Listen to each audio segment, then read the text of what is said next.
જુઓ કુંદા પણ વાવ્યા છે વાડીમાં શેઠે 1 2 3 4 ગુંદા વાવ્યા છે.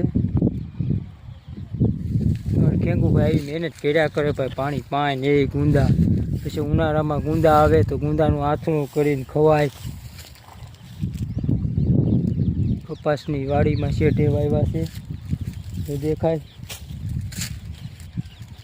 ગુંદા કેવા સરસ છે, મોટા મોટા થઈ ગયા. વરસ દીના થઈ જાય ગુંદા સરસ મજાના. એક ઓલપા આંબો છે, ત્યાં ગુંદો છે, અહીંયા ગુંદા છે. ગુંદાની બાજુમાં એક ફરગવો હોતન વાવ્યો છે મીઠો. પછી સરગવો થાય તો એ નીચે શાકમાં ઉપયોગ આવે એવો સરગવો